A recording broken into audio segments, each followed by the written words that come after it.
So hello everyone, this is a continuation of the first topic, the first introduction topic, and this is the part 2, and you will have another part 3 also. So please don't miss it, and please now just concentrate. So here comes the first phylum, Porifera, which has a cellular level of organization, and the very first one of kingdom Animalia. These Porifera members are commonly called as sponges, and they are generally marine and asymmetrical. Asymmetrical in the sense they do not have correct shape, and they're generally marine. And these are the primitive multicellular animals and have cellular level of organization. And here the water transport or the canal system is present. Here the sponges will have this one where the water enters to the minute pores ostia. So let me show you the diagram. See, here these minute pores are called as ostia, and the water enters through this and goes into the body wall into a central cavity called spongocele, and this cavity is nothing but the spongocele. And from that it goes through the osculum. This one is osculum. This upper part is osculum. So this is ostia, this is spongocele, and this is osculum. Hope you got that. This pathway of water transport is helpful in gathering food and respiratory exchange and removal of the waste. Here the cavanocytes or the collar cells lines the spongocele and the canals. The digestion is intracellular in the sense inside the cell, and the body is supported by a skeleton made up of spicules or spongin fibers. And here the sexes are not separate, and they are hermaphrodite, that is bisexual, or monoecious, that is eggs and sperms are produced by the same individual. Bisexual in the sense both are produced by a same individual. Unisexual in the sense both are produced by the different individuals. So here the sponges reproduce by sexually and sexually. So asexually it's by fragmentation, and sexually it's by formation of the gametes. So here the fertilization is internal and the development is indirect, including a larval stage. So the example for this is Cycon, that is Scypha. This is Spongilla, freshwater sponge. Euspongia, bath sponge. So now let me show you these diagrams. And this is Cycon. And this is Euspongia, and this is Spongilla. And next comes the second phylum, the Coelenterata or Cnidaria. So these are mostly marine, aquatic, or free swimming, sessile, or radially symmetrical. I already told you what is radially symmetrical and bilaterally symmetrical, right? So these are radially symmetrical, and the name Cnidaria is derived from the cnidoblasts or cnidocytes present on the tentacles and the body. So cnidoblasts are used for anchorage, defense, and for the capture of prey. So when they are capturing their prey, that is their food, so these tentacles are useful. So these cnidarians exhibit the tissue level organization, and they are diploblastic, and they have a central gastrovascular cavity with a single opening mouth on hypostome. And the digestion here is extracellular and intracellular. So both extracellular and intracellular. So some cnidarians, so example like corals, they have skeleton composed of the calcium carbonate. And the cnidarians exhibit two basic forms called polyp and medusa. So the polyp is sessile and cylindrical, whereas the medusa is umbrella shaped and free swimming. So the example for polyp is hydra and adamsia, whereas the example for medulla is aurelia or jellyfish.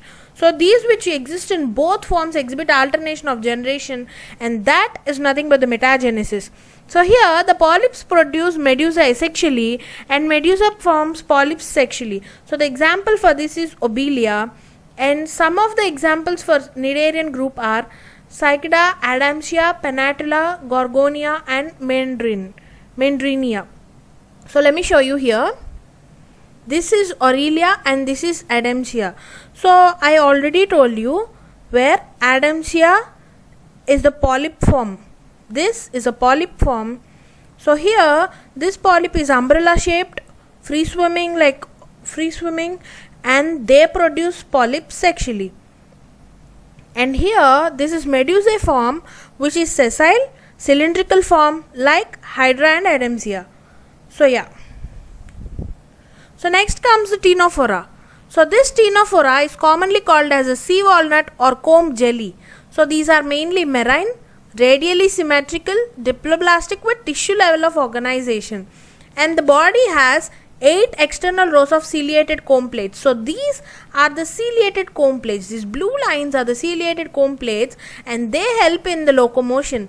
So here digestion is extracellular and intracellular.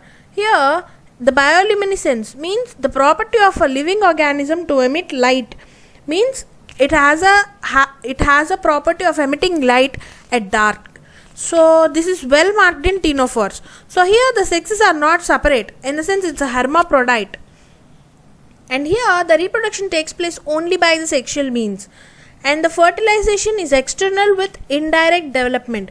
So example for this is pleurobrachia or ctenoplana and ctenoplana. So here this is ctenophora. Ctenophora is pleurobrachia. Pleurobrachia is otherwise called as ctenophora, and ctenoplana is different from ctenophora. So yeah, next one comes the platyhelminthes.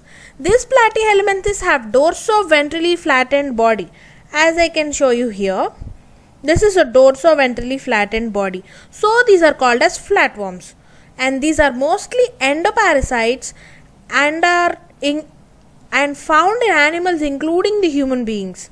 These endoparasites are formed in animals including human beings. So there is one example. See this tapeworm. This tapeworm is usually seen in pigs. So when you eat the pork, that tapeworm enters into our body. So these flatworms are bilaterally symmetrical. They are first bilaterally symmetrical animals, and they are triploblastic and acoelomate animals with first organ level of organization. These platyhelminthes are first bilaterally symmetrical and first organ level of organization. So there are hooks and suckers present in the parasitic forms. So let me show you the hooks and suckers. This round ball is nothing but the hook and the sucker, and that is present as because these are endoparasites. So some of them absorb nutrients from the host directly through their body surface, and the specialized cells called flame cells help in osmoregulation and excretion. So the sexes here are separate. The fertilization is internal, and the development is through many larval stages, and some members like planaria possess high regeneration capacity. So here in this tapeworm, regeneration is absent, whereas it is developed from a larval stage, that is Cysticerus larva, and here the segments of the tapeworm are called proglottids. See here, each segment is known as one proglottid. So this is known as false segmentation or pseudo metamerism, and this do not have alimentary canal and mouth, as they absorb ready-made digested food from the host intestine directly through their general body surface. So here platyhelminthes are the first protostomians with mosaic embryo and spiral determinate cleavage. So here the only mouth is present. So planarians has Muller's larva, and these planarians are free living and have regeneration power.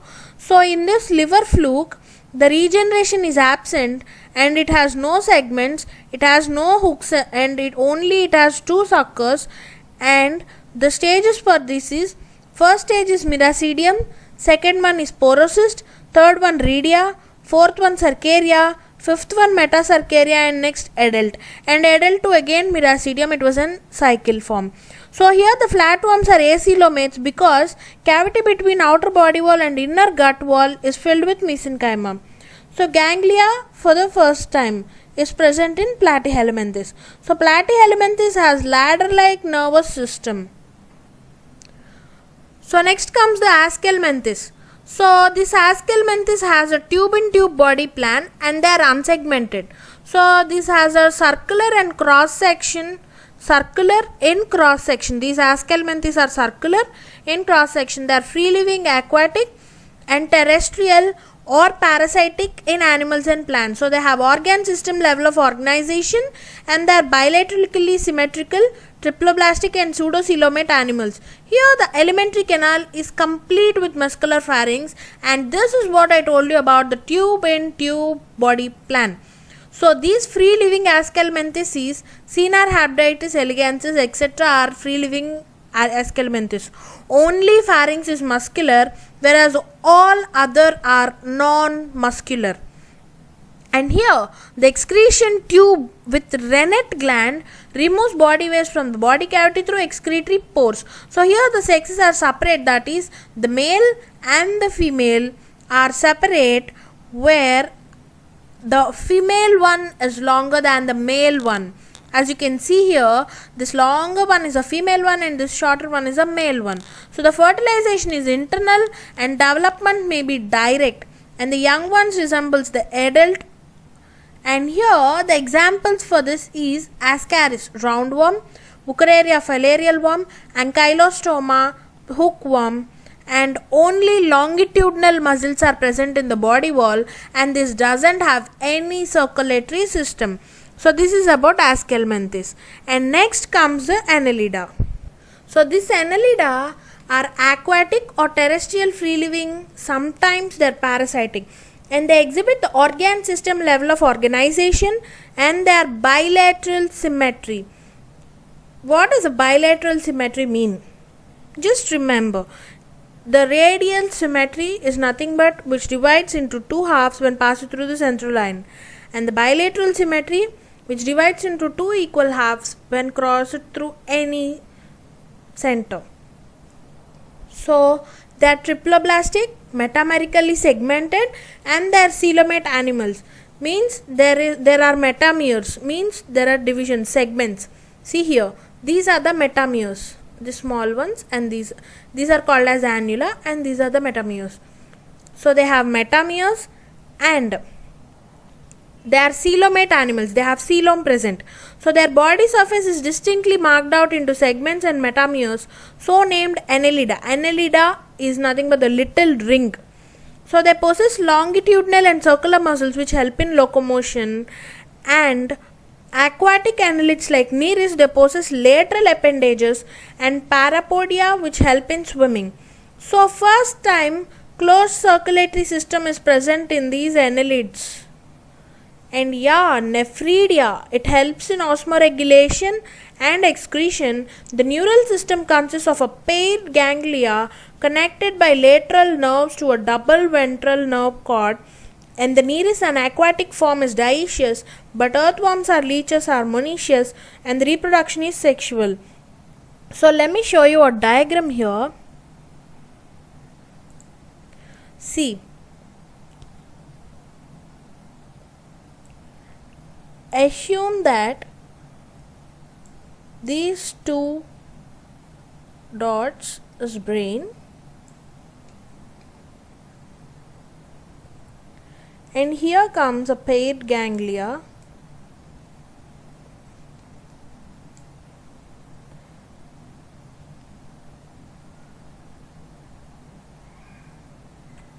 these are connected to a double ventral nerve cord.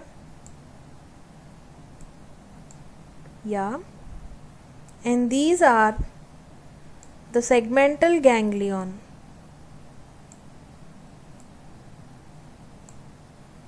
These are segmental ganglion, this is double ventral nerve cord, and this is the brain, and these are the paired ganglion.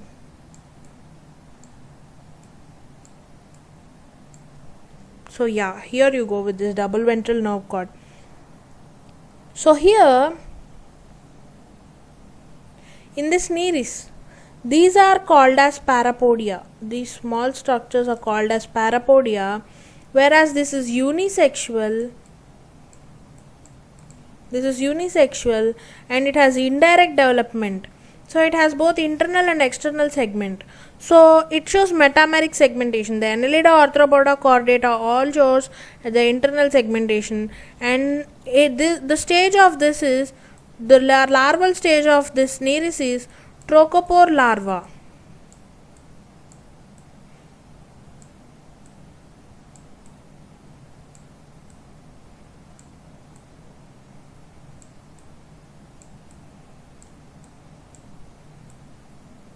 So trophophore larva. And here these annelids are the first true coelomates and schizocoelomates. And here when it comes to this hyaridinaria, this has red color blood with hemoglobin with iron. And the term Annelida was coined by the Lamarck, who was the founder of evolution. And this hyaridinaria is bisexual, whereas it has direct development. And sorry, I forgot to tell you, this Nereis has parapodia and setae as locomotory organs. And this has two suckers for locomotion. And yeah, when it comes to hyaridinaria, these are temporary ectoparasites and nerve ring present around the pharynx. And when it comes to Nereis, it has polychaetae, and these are free living unisexual organisms. So next comes the arthropoda, and this is the largest phylum which include insects. And over 1/3 of animals named species on earth are arthropods, and those all consist of the organ system level of organization. And they are bilaterally symmetrical, triploblastic, segmented as well, and they consist of coelom also, so-called coelomate animals. And the body is covered by the chitinous exoskeleton, whereas the body consists of head, thorax and abdomen. So let me show you a simple example. See here, scorpion. Up till here its head, up till here its thorax, and down one is this is head, this is thorax, this is abdomen, and this is tail for the scorpion.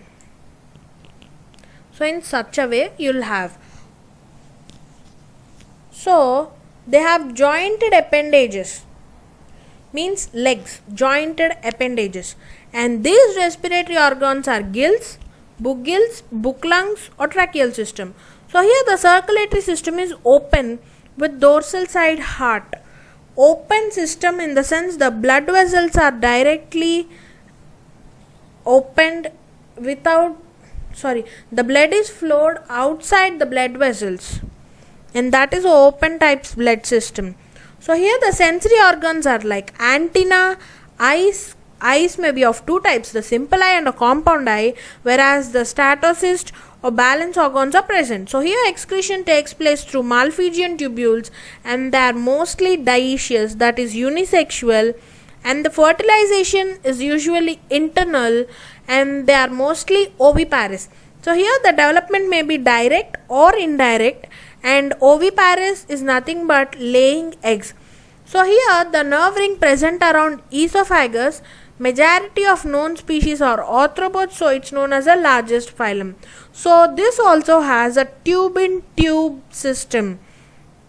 So in this locust and butterfly, the respiratory organs are trachea, and it has a colorless blood. So here the Malpighian tubules are the excretory organs, and it has 6 legs. This locust has 6 legs, and this scorpion is viviparous, and here the respiratory organs is book lungs, and the Malpighian tubules and coxal glands are excretory organs, and hemocyanin is present in scorpion and prawn. Here in this prawn, gills are the respiratory organs, the green antenna glands are the excretory organs. Green antennary glands are the excretory organs. So these 3 are oviparous, whereas this one is viviparous. So oviparous, if larva is present, it undergoes metamorphosis to become adult. So if larva is present, it undergoes metamorphosis to become an adult. So next comes the mollusca. So it is the second largest animal phylum. It is terrestrial or aquatic. So it has organ system level of organization, and they are bilaterally symmetrical, triploblastic and coelomate animals, and they are schizocoelomate animals. So the body is covered by external calcareous shell and is unsegmented with a distinct anterior head, ventral muscular foot, and a dorsal visceral hump. So a soft and spongy layer of skin forms a mantle over the visceral hump. So it is called mantle or pallium. So the space between the hump and mantle is called mantle cavity. In that mantle cavity there are feather-like gills present. So they have respiratory and excretory functions, whereas the anterior head region has sensory tentacles. So the mouth here contains a file-like rasping organ for feeding called radula. And I forgot to tell you about the examples of arthropoda. Here there are different types of examples. In that first one are economically important insects. Those are nothing but the apis honeybee, from where we extract the honey, and the bombax is silkworm, from where silk is extracted, and laccifer, the lac insect, and the vectors, the anaphylis, female anaphylis mosquito. It causes the it causes a malaria. And the culex, the filarial worm, and the aedes, it brings a dengue fever, mosquito, dengue fever. And here the culex, it is a filarial worm which produces yellow fever and brain fever.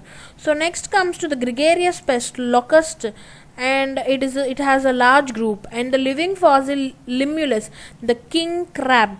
It has book gills for respiration and coxal glands for excretion, and the larva for this king crab is trilobite larva. And the examples of mollusca. So the radium, and it is a dioecious animal, and they have oviparous with indirect development through veliger larva stage. And here the radula are absent, whereas the bivalve shell is present. So the examples for this is pila, that is the apple snail, pinctada, that is the pearl oyster from where pearls are took, and the sepia. Sepia is nothing but the cuttlefish. It has a closed circulatory system. And the loligo, squid, and the octopus, devilfish, aplysia, sea hare, dentalium, tusk shell, and Chaetopleura, the chiton. So let me show you some diagrams. This is pila and this is octopus. So in this pila, the external shell is present and the internal shell is present in sepia. And the Chaetopleura has external shell and has 8 plates, whereas the pearl oyster has internal shell, and octopus, it doesn't have any shell. Just remember this point. So it's the end of today's part, and we'll have another part 3. So don't miss the part 3. So I hope you understood. If there are any doubts and comments, please comment down in the comment section, and please do like, share with your friends, and it might be helpful to at least a single person, and I'm very glad to tell you that. So please do like, share, and subscribe to our channel. Thank you for watching.